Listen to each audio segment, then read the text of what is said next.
The FBI claimed to have disrupted a bomb plot in Southern California by anti-capitalist anarchist leftists with a group called the Turtle Island Liberation Front. To be clear, there's no question that there are violent leftist groups in our country, just like there are violent groups on the right. But there were already laws in place. But not just like, because there's maybe one or two, but there's like hundreds on the right. This is a new kind of crackdown, a new scale. I don't even know if you can call that on the left. America's a big country. We all, from the president on down, rely on images and words from other people to understand what's going on elsewhere. Well, and a vision of Portland, most anti-fascists are nonviolent, and most fascists are violent, like by far. Antifa, ripe for military intervention. That story, promulgated by these streamers, citizen journalists, amplified on right-wing TV and social media. That story is justification for all these law enforcement policies all over the country today. Along with another story, of course, the assassination of Charlie Kirk.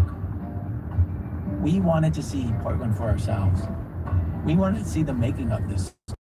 The reality, the behind the scenes, turns out not just to be very different, but a lot more interesting than the thing that they're filming and the story that they're doing. Stay with us. Oh, they got the goods. They somehow got the goods.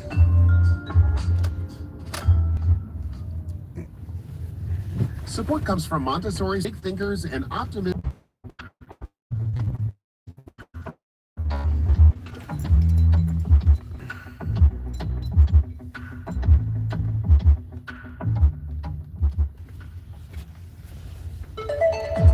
Buying a new car, or just making another trip to the grocery store. You've probably noticed almost everything is way more expensive than it was just a few years ago.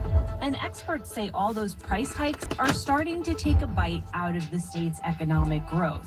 Listen to CPR News to learn more about what's really going on with the rich robbing everyone else. And read the stories at CPR.org. This is what's really going on.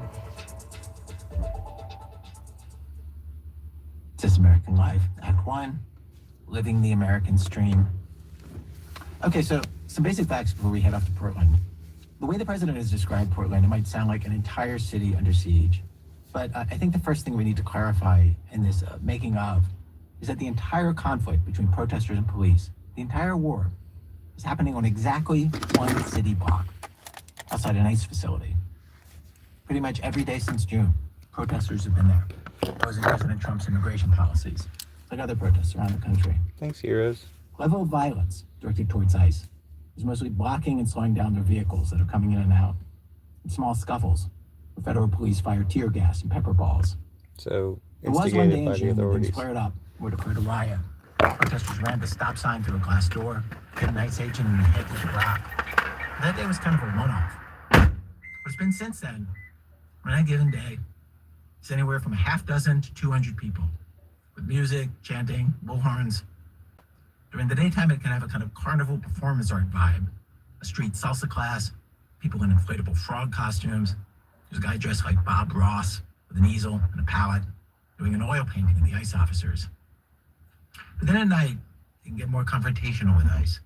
Sometimes protesters have burned American flags, graffitied outside the building, shot fireworks. It gets confrontational between the protesters and the streamers who mix it up with them. Usually they're anywhere between just a few streamers, maybe 30 or so. It gets really noisy and disruptive. People living near the ICE facility complain to police about the noise. And when the streamers and citizen journalists say that the Portland police let all this happen, there's truth to that. They haven't stopped protesters from blocking sidewalks or surrounding and delaying ICE vehicles. They've allowed them to make noise. The judge ruled that it was okay. That was the state of things when one of our producers, Zoe Chase, flew to Portland in October with another producer, Suzanne Gabber. Here's their story. When we got there, it'd been about 2 weeks after the White House roundtable about Portland and Antifa. We got there after 10 on a Saturday night, late October. It was cold and rainy, but there are a lot of people out here wandering up and down the sidewalk.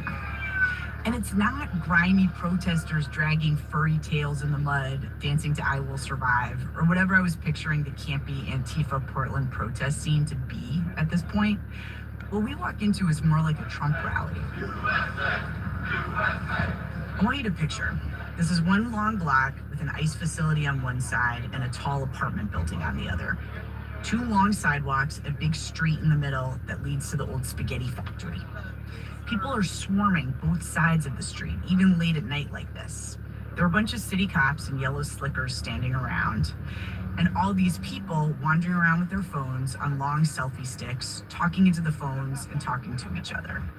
Some of these people Susan and I recognize from the White House Roundtable or from appearances on Fox, but mainly I have no idea what I'm looking at.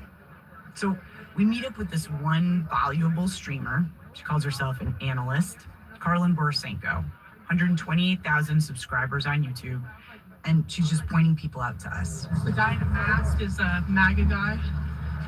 The guy with the yellow hat right there is Antifa. The guy with the flag is Antifa. Normally, Carlin's streaming from home. She's kind of a commentator about the streamers. She'll have like 4 different live videos up from 4 different live streamers. And it's like, camera 1, no, camera 2, while walking you through what or who to watch in the videos. Carlin's a recovered lefty, now very much on the right. She considers herself an Antifa expert. She knows all these right-wing streamers and influencers, so she's a good person to follow around. So like a lot of people out here, it's kind of like they're just showing what's happening. And I think a lot of people out here are trying to get the best footage they can, regardless of what side they're on. And why? Do you know what I mean? Like, why? It's not as though it's not covered. We're in a reality show right covered? now. And you can see the reality show from that angle or down there. I watch the live streams for hours and hours at a time on my YouTube channel when I'm at home, and it's like you have all these different angles. You can skip around, see what's. It's like, you know what it's like? It's like the Big Brother house where you can go in the kitchen or the bedroom just to kind of spy on people. Same thing, except we're actually in it, and it's addictive after a while. It's like you start. Like, there's characters in this story. There are people that are here all the time. So you get kind of like endeared to some of them. There's a reason so many right-wing streamers are in the same place at the same time the weekend that we're here. Well, now you can get Since endeared the to White any House of them. Roundtable, more and more of these streamers have been showing up here. And Traitors, recently, Trump the mutineers. anti-ICE protesters did this thing, which was put up a poster with a bunch of right-wing influencers' faces and handles and real names on it, saying, "Don't take the bait." Meaning, like, don't give these guys content that they'll use as propaganda. The streamers saw that and were like, So okay, people well, know who they we're are. now all gonna come at once, and we're gonna make a lot of videos of you weirdos. And they're calling it Patriot Weekend.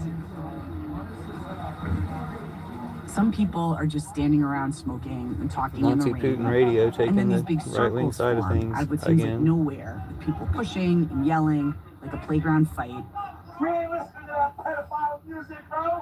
With all these other people jostling to film the fight in the middle of the circle, which is a yelling fight, to be clear, usually not a fist fight.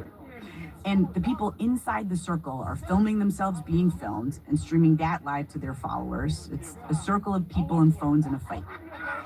Carlin and I elbow our way into Phone a fighting. different crowd, but at the center, nothing's happening. It seems like some fight has just ended, and the streamers who are watching the fight start talking to each other about whatever that fight was about. It's funny, like, now they're just doing like a talk show of what just happened. And that happens a lot. It's like, it's one of those things, again, it's like, it's a spectacle, right? Mm-hmm. There's something going on over here, but then you get to run over there, and maybe you get to provoke something over here, and you just never know what's going to happen, you know? That's why I'm hippie MAGA. I'm different. This is another rando chiming in. He's just like the dude from The Big Lebowski, in a full robe with beads. What's hippie MAGA? Bullshit. Just about trying to connect and Trump I'm mutineers, trying to Space make more Force in the agreements streets, than Flat trying Earth to in the win sheets. through domination. Like in a debate, instead of winning the debate by All your beliefs are contradictory, winning the lies, debate, we're trying to have racism, a bigotry. Yeah, So you're out here talking to people who disagree with you? Is that your point? I do. Just I a troll. Just talk to whoever, basically. Yeah, got A interviewed troll by with the crow earlier over Long there. hair and a bathrobe, I guess. I have no idea. Some internet crow. Lots of handles flying around that I don't know. Carlin looks around. Is there something Some people are internet like crow. waiting for now? Like, what is everyone doing here? You know what I mean? It's like 10:30. It's really cold and rainy. Yeah. Well, you can see something's about to happen over there. It looks like a whole bunch of people are walking over there. So I don't know what's about to happen, but Let's go see. let's go see. Uh-oh. everyone is just standing around with their phones. Yeah, because it's like if there's no fight at some point, then there's nothing really to film, right? Yeah. So, like, at some point something has to happen or there's nothing to see. And you know what I've kind of seen is it's like, And what okay, putting out there, shame on you. okay, What's wrong? what? Shame. Pam Shame. is a crazy person and she likes to come and yell. You're not a psychologist. Now someone comes up and starts we lost scolding game. Carlin, an older So- lady, infamous on X, the MAGA granny. She went to prison Fuck the for MAGA storming granny. the Capitol on January 6th, but she's flipped and now she's at every anti-Trump event you can think of. The right-wingers call her Pam Tifa. I don't even Oh, that's know right. what She's you're flipped. talking She's about. good. What are you upset Okay. about, Pam?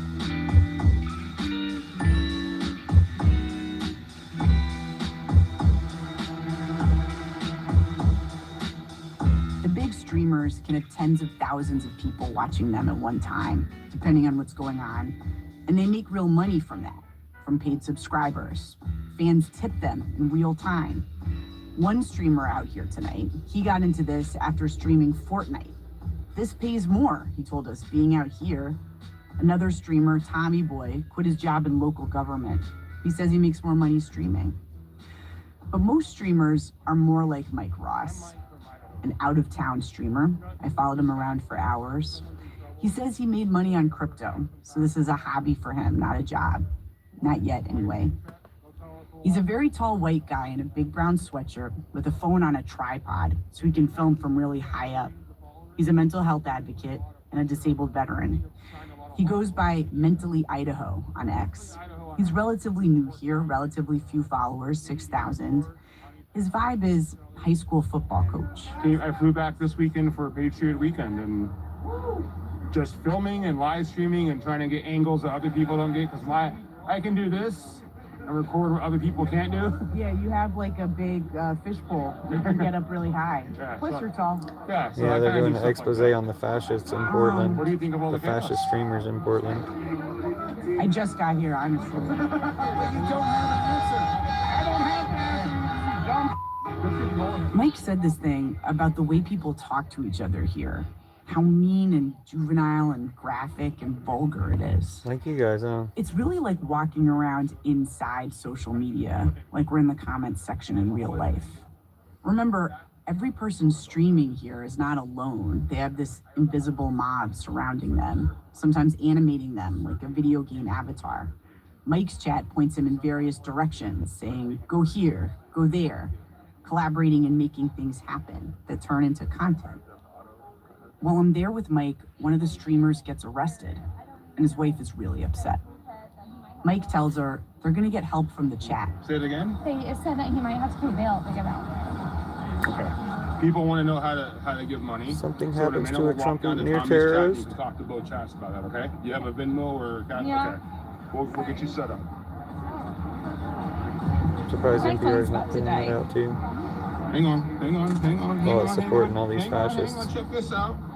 USB-C or Lightning? There you go. Whoa, there you go. There you go. Breathe. Do me a favor and take some deep breaths. You're not from the UK. Mike sees himself as a helper. He got into activism around mental health issues after a hospital staff, he says, medicated him against his will. He's been diagnosed with PTSD. Severe complex PTSD comes from a life of trauma. So ever since I have borderline personality. Ever since I was a kid, I've been traumatized. I've been abused. Now he's taking it out on everybody else. So my Fascist whole MAGA. life, I go become a Having Marine sympathy and for go a stand up Trump myself, mutineer would make stand you up a for Trump other people, mutineer stand up for the sympathizer. weak, for the vulnerable. So that kind of propelled me into They said he was MAGA. use my abilities and my skills to help me. A lot of people I talk to out here, oddly similar stories. Tough childhood, and then some life-defining, very American trauma that seemed to explain what they were doing down here. The war in Afghanistan, the financial crisis, the COVID lockdowns, January 6th. And each of these people seem to find an antidote of sorts to those events via the streaming thing, recording this real-life, live-action, political video game, being one of the good guys, finding a community of people, not just online, but in real life, but in an online sort of way. A little audience who cares about what you care about and thinks what you're doing is important. For example, Like with Mike, he's not getting along with his wife right now. Talks about that openly with his chat. She doesn't want him here streaming. She thinks he could get himself into some kind of vigilante violence situation. Mike is like, that's not me. And the chat is supportive. They ask questions, they talk about their lives. Mike's reading the comments out loud. I was spiraling in the drain. It took a big family push, but I got help. I'm still here, still had some very rough times, but I'm still here. That's awesome, man. See, that's in the chat. Some streamers are very committed to documenting, like Mike. Some people come here to argue with the other side. Some are in it for the thrill of it, like a streamer named Mo told me he used to be addicted to meth, but now he's addicted to streaming. Some people are trolls. They're here to rile the protesters up into doing something that makes them look dumb or violent. Something fascinating happens though when you're watching those guys is lots of times they're trying to prove that the protesters are the cause of the violence. But in fact, when you look at the footage, often what the footage reveals is exactly the opposite. It shows clearly that some of the violence would not be happening at all if the streamers weren't there. Here's an example from the night that we were there. Before we got there, these guys, Ryan and Cam, were filming themselves, tried to come into this canopy tent the protesters set up on the sidewalk as a sort of home base. A protester in a black helmet with a red anarchist sticker on it steps in front of them. Hey guys. Good thing I'm not a fascist. A protester in a fuzzy skeleton suit glares at them. I'm getting medical Have a good treatment," night. she says. So the phone's illuminated. Merry Christmas. Yeah, see you next week. Have a good one. And then, in a sort of I'll huff and I'll puff and I'll blow your house down move, Ryan and some streamers just bust through the tent as a group to make the point that this is a public sidewalk, which it is. They are correct. But a guy in shark pajamas is almost Also knocked to the invading ground people's space and as property. everyone spills out of the tent all Attacking together. people. You hear the protesters cry assault, and Ryan says he got maced and pours water on his face. Here we go. Later, Ryan took a leaf blower from the protesters' supplies and moved it down the street. I asked him about what he was doing. Like, what's the idea behind what he's even doing? Ryan stealing He their took a leaf blower. Yeah, I grabbed a leaf blower. Okay. I moved it 50 feet down here. Okay, so you just moved it into. Oh, I just did it to piss him off. Yeah. Yes. That's what I'm saying. Ryan's a former Trump campaign guy and a former course. college football player. He's Trolls. big and Traitors. broad. Ryan has a track Terrorists. record here. The Portland police have noted that he reported he'd been attacked by protesters. He was surrounded by more than 15 of them and then pepper sprayed while on the ground one time. And the police have Poor also fascists. seen him, quote, antagonizing the get Bill Clinton protesters next. until assaulted, end quote. His ex-bio reads, right-wing provocateur.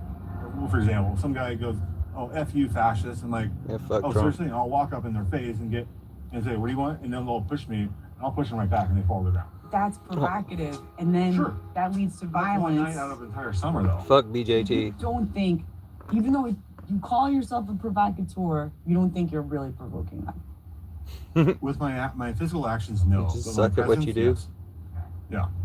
And is the point of that in Hey, order to Krista. make them react so that you can prove your point that they are violent? Yeah. It's to prove my point that they think they own the city, and my point. I do it to to take away their narrative that they can do whatever they want. No, take it away. This is Tell precisely people they can't do what they want. exactly how Because you're a big many of the asshole. streamers and right-wing influencers feel. Like But even if giant Trump assholes. is in office, there's a double standard when it comes to the left I'm and good. enforcement. Just listen to this thing about The January 6th the protesters anti-Antifa were cracked down on, protesters. and these protesters are not. So yeah, they might get in a protester's face and taunt these them. protesters or aren't film them. storming a If the capitol. protester responds with aggression, well, it's just revealing who they are. It's fair game. I'll be right back. I want to pivot for a moment to say something about the cops. I'm back. The cops are a great focus of Pivot. the streamers' ire. They think the cops are in league with the protesters. They call them cop Tifa. Say they don't arrest the protesters enough. Because the protesters aren't doing anything disagree. wrong. The night we were there, though, everyone agrees was a big turning point. It seemed the cops were cracking down. In fact, hours before Suze and I showed up here, 30 of them had descended on the protesters' tent and demanded its removal. The tent had been cleared before, but not like this. This time, there was less warning than usual, and there was just so many police. In general, people said there were a lot more police all of a sudden, patrolling everything and issuing citations. And what made this happen, the streamers will tell you. A lot of it comes down to this one video, of course, from early October. A video from Ryan, actually, featuring the most known Fox ubiquitous guy down here, Nick Sorter. He got into a scuffle with protesters. He was filming them. One of them started yelling at him and then pushed him with an umbrella. Then a crowd formed and he got pushed into this hole. It's more like a huge dip in the ground covered in grass. It's called a bioswale. It's for rain runoff. Two of the protesters and Nick were arrested for disorderly conduct. Nick spent the night in jail. Donald Trump texted him, "We are behind you 100%. Basically, keep your head up," like he was Tupac. Nick ended up released and not charged with anything. Immediately afterward, the Department of Justice, the Civil Rights Division, opened an investigation into, quote, viewpoint discrimination by the Portland police. Nick himself has started the process to sue the police department for $10 million, alleging systemic bias against conservatives, saying the department was riddled with Antifa. Trump near the Space Force in the 6 days streets better after than the the arrest, sheets, but Nick wow. and the other influencers were at the White House doing that roundtable. Nice to Yes, see you again. ending the president's promise to send the National Guard into Portland to police this block, because the police were not. And that got a ton of coverage on right-wing media. And that's why the streamers think the cops are acting differently tonight. Some of them, including Mike, the vet from Idaho, Must be making stuff think the up, cops yeah. are scared of all this exposure. All the streamers coming down here, just the pressure that's been built from it, and Fox News talking about them, they have to enforce the law and it has to be equally. So it's definitely changed things. You have to But why enforce take Mike's equal word for it? Guess activity who showed on up for both Patriots sides when weekend? one side's being It's violent, Nick the other's Sorter not. himself. He's right here. Thing, Oh, Nick, great. Do you think that Platform this guy's stuff more like what happened NPR. to you changed what the police were doing? I mean, it sort of brought nationwide attention to the issue. I was on Laura Ingram's show, I guess, 3 hours before I was arrested. The fact that I had just done that hit and it was fresh, and then I was arrested on that Thursday night, and then that whole Friday was just nonstop coverage of the arrests. Ever since then, I mean, they've pretty much been talking about it in at least one segment of each show every night. So, I mean, I've done probably 6 or 7 primetime Fox hits since then. Trump's starting all sorts of wars, isn't he? Block full of streamers. I just want to point out, this is the dream. Saturation coverage with footage these guys filmed, stamped with their handles.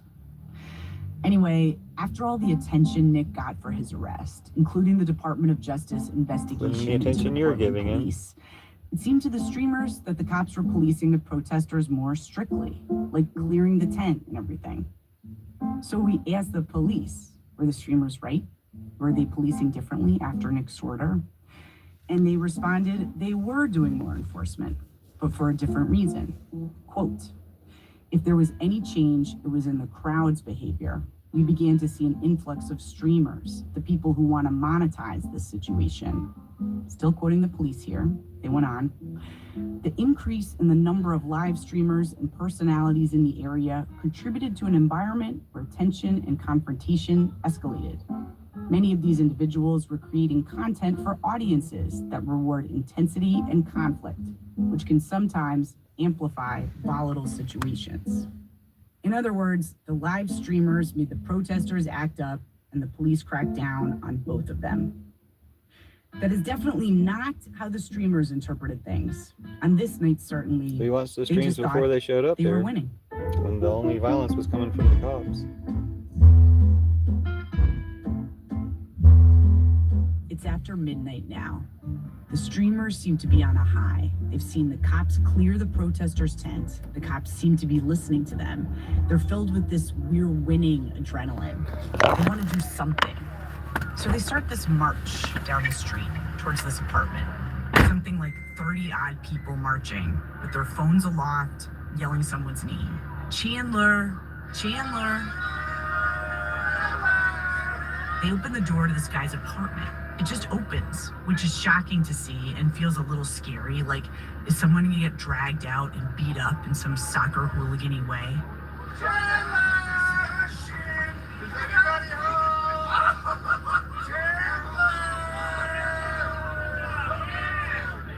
I find myself next to Chad Caton, the guy in a bulletproof vest who was yelling about stolen valor before. We're just a few feet back from the apartment door. He's streaming as we're talking, which is always how it is. What's going on here? So Chandler has been operating the Antifa out of here. They've been running this neighborhood, and these patriots have had enough. They're taking back their streets, and this has been Chandler's. This is where they have attacked patriots and ran in here. This is a safe house, and this is where Antifa hangs out here in Rose City. A lot of this stuff turns out not to be actual fact, but more like Chad's interpretation of things, which others would strongly disagree with. But he is speaking the way most streamers and influencers would about Chandler's apartment. That is Antifa headquarters. Another streamer, Nick Shirley, runs up to Chad. So, man, what's going on? What's my mess? Chad catches him and his viewers up with the not exactly true things that he told me. They're just letting Chandler know that the bullying's done, and they're taking back the streets for him. This is Rose City headquarters. It's a storefront because he's a trust fund baby, and this is where they have their furry parties and all that. Really? Mm-hmm. I'll just clarify, this is not a storefront. It's not the headquarters of Rose City Antifa. Chandler isn't a trust fund baby, and there don't seem to be any furry parties here, actually. But anyway. So this is the spot where Antifa, This is home where, base down here, basically. Yeah, this is where they hide. This is the safe house, known as a safe house. At this point, Nick takes over from Chad, narrating for his live stream. He knows Chandler. A lot of the people watching his stream know Chandler. Any regulars who tune into the Portland scene down here know who he is. He's honestly seems like he's like a very normal person when you talk to him, have conversations. But he has been the most well-known person for being the head of Antifa here in this part of Portland, Oregon. So what are people doing outside his house right now? Yeah, well, Antifa's kind of been defeated today as they took down his encampment. So I think people wanted to see what Chandler had to say and if he was going to do anything about it. Chandler pokes his head out the door. He looks like a sleepy, tousled, blonde college kid who just rolled out of bed. He seems completely unfazed by the mass of shouting people and phones just outside his house. A few of his friends, the protester in the fuzzy skeleton suit, another in a keffiyeh and goggles, a couple in all black, are hovering around him. Chandler stands in the middle of the open door and starts addressing the group of chanting, angry, excited, victorious people. It is entirely to the advantage of the powerful to have us, the working class, blame the powerless. Does that make sense? It is also very surprising to me to hear this Orson Welles type voice come out of this young person's mouth. It is entirely to the advantage of the ruling class to convince you to blame the powerless, to blame the immigrants, to blame the left, to blame the right, to blame the rural farmers, to blame the liberals in the city, to blame the conservatives, right? He's ringed by streamers and phones, some of whom are just filming without comment, but a lot of whom are yelling at each other and teasing him. Thank you. Because of the way Chandler talks, the whole thing feels just of another era, as though he's on a literal soapbox and people in bowler hats are on a cobblestone street booing and throwing tomatoes at him. But it's just phones bobbing everywhere and people narrating and arguing while he's talking. So when their SNAP benefits run out soon, when you go hungry, remember, it is the powerful. It is not the poor. It is the Democrats. It is the Republicans. It is the ruling class. It is the rich. It is the people who decide what our economy does. Does that make sense? They own our industry. They own our housing. They own the hours of your life. Thank you, Dennis. There is no left and right. There is only rich and poor. There is only powerful and powerless. You are among the powerless. We are among the powerless. Does that make sense? People are starting to get restless, like unsure what to do next since this Chandler catharsis seems to be getting old. What else the word Antifa now means in America, partly because of the story the streamers are telling about Portland. There's a great smooshing that's happening now. Protest means Antifa, Antifa means violence, and Antifa is rampant, organized, networked, well-funded, and belongs in the sizzle reel with the much more famous foreign terrorist groups that Americans all know. Remember DHS head Kristi Noem at the White House roundtable with the streamers. Man, check out the This picklefish network hot dog of recipe. Antifa is just as sophisticated as MS-13, as TDA, as Check out my Lady ISIS, Gaga as covers. Hezbollah, as Hamas, as all of them. Check out my band Foxen. Let's go inside the Antifa safe house. F-O-X-E-N. See for ourselves and talk to the head of Antifa, so-called. Nice to see you, After the Carissa. break, She said, the I frog love guy how he gets us laughs in. and smiles and how he talks to me. She said she gave her card to the frog guy. The guy who's famous in the frog suit. Sorry, Chase. He was working as a Coming up, bouncer. Chandler's apartment. Could you be any more excited? That's in a minute. We should talk about the great times that would include vilifying us. I asked Felly about this, and he said he's been filming Chandler for 6.5 months, and he stands by his claim about him 100%. Initially, when Belly Ray came around, Chandler would do the thing that he does. He'd talk to him, speechifying